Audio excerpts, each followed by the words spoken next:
Hello everybody.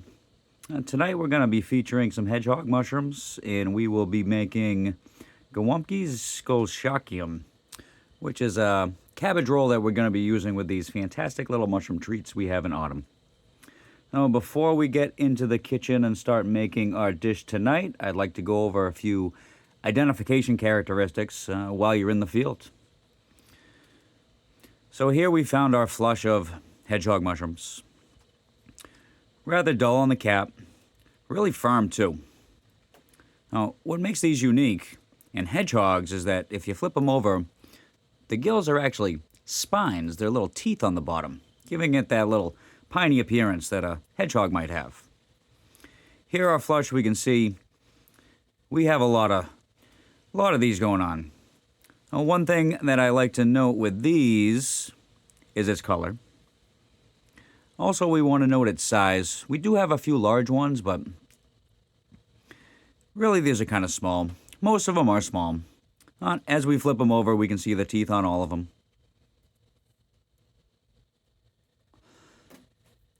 Do note the cap. Kind of crooked appearance. Not quite round. A little wavy. Here we can see this little belly button on some of these. Oh, I like to call these belly button hedgehogs. They have this little depressed center in the middle. Not all unique. They do have these teeth on the bottom. So other characteristics we want to know is, what are they growing on? What are they growing under? And we can see this flush over here, and we can track it going up this little knoll, along these rocks, along the moss, and at the top of this little knoll we see these birch trees. Now, good assessment for this is that this is the good host for these hedgehogs to thrive off of. And we can trace them down, likely on the roots that are under the ground, which stretch all the way across the trail to this river over here. This is a really good habitat for a lot of mushrooms. Having this source of water nearby, the rain helps as well. And you'll notice in the autumn under these birch that we'll find this. Help with birch identification: if you can't see the leaves above, if they're too high, always look on the ground for clues. So, I'm going to sit here and collect a few more of these hedgehogs.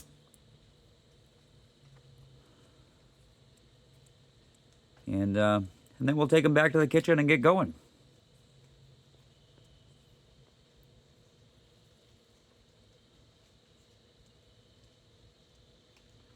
One thing I do like to note, instead of breaking your back picking every mushroom to see if it has teeth, use a mirror.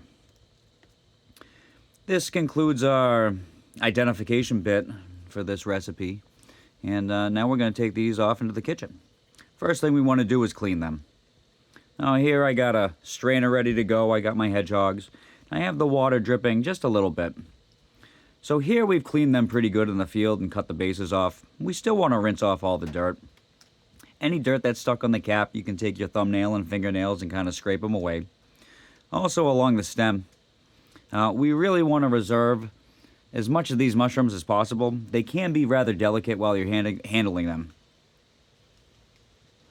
Some of these, you might note in the cleaning process, have a little rot to them, so we're just going to stick those aside for now and continue with cleaning the relatively decent ones, because that's going to be where most of the work is.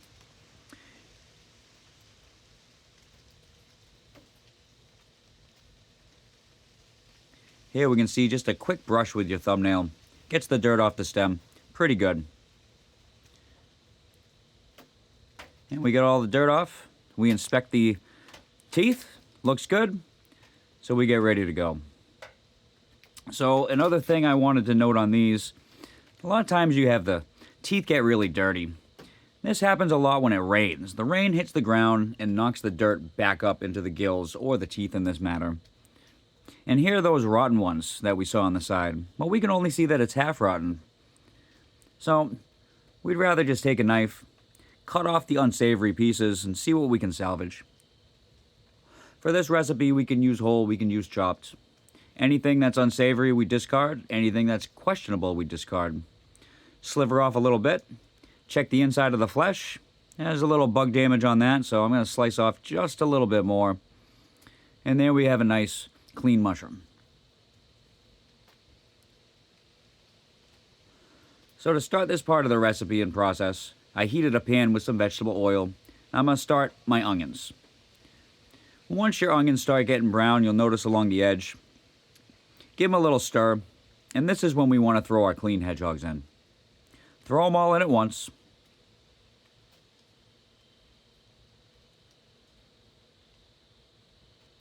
And when they're in, we want to give them a little toss. We really want to coat them in the onions and the oil that it was cooked. And we're going to want to continue cooking this on high until they're done. Now here I've added a punch of salt just to help. And you'll notice as you're cooking them, a lot of water comes out of these mushrooms. So this is not a bad thing, but we do want to cook these for this recipe. We do want them on the dry side. So continue stirring and continue cooking. Here we can see the liquids reduced down and starting to crust up on the edge, so we're going to take some brandy. Cautionary warning. Playing with alcohol and heat results in fire, so be warned. Here we're going to finish this with a little pat of butter, toss them up a little bit, and once that flame goes out, we're going to shut it off and we're going to set these aside.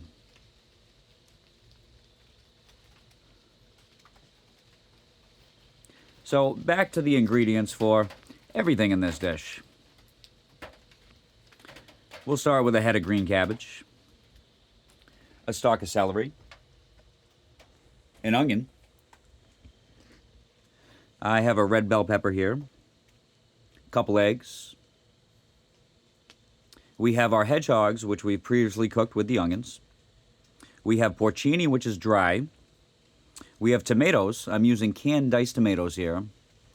We have our brandy. We're using paprika. Here I'm using a smoked paprika we refer to as Hungarian. We have salt. We have rice. We have couscous. We're using butter and ketchup. Now once you have all these ingredients, we can begin and start assembling these gołąbki. Now, first thing I like to do with my cabbage is cut it in half and throw it in the freezer and forget about it. If you can do that overnight, that'd be good. Here we've chopped up the onions, peppers, and celery. And here we're going to puree it in the food processor. We take our dried porcinis and we add a lot of water. We want to bring this to a boil and reduce for our stock. Here we brown the butter and we throw the couscous in. And we're going to stir the couscous until it's brown. Throw our paprika in. Throw the pureed sofrito in, which is the onions, peppers, and celery. Here we're going to add our rice. And remember the amount of rice that you're throwing in, because the amount of stock we will be using is twice this amount. After the rice is added, we're going to throw some salt in. And here we're going to strain our porcini. And we're going to also add the stock into the rice and couscous mix. Once that comes to a boil, we're going to cover. We're going to take it off the heat and we're going to set it and forgive it. Here it's about 420, so we want to go for about 40 minutes until we check it again.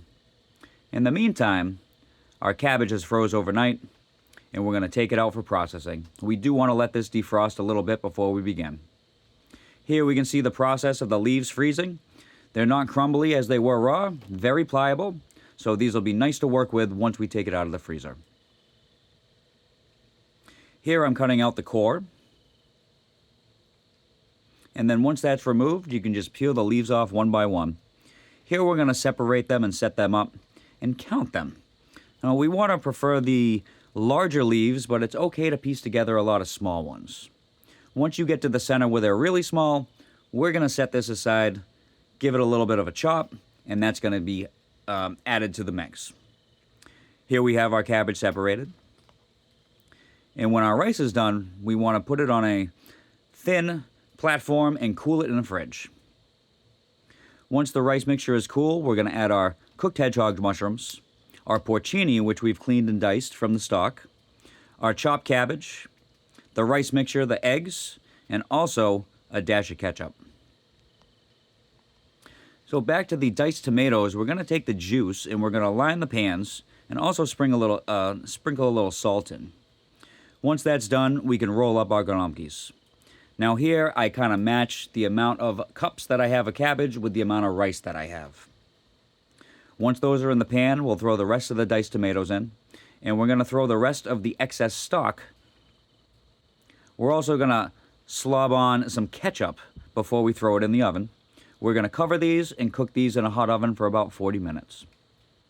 Once they're done, you'll notice it'll start to brown on the edges. Here we also want to put more ketchup on top and cover the top evenly. We're going to throw it in the oven and brown it. Once it's brown, it's ready to serve, and we want to serve this hot. Oh, that's it. Easy recipe for the fall with hedgehogs. And from my kitchen to yours, I want to wish you bon appetit.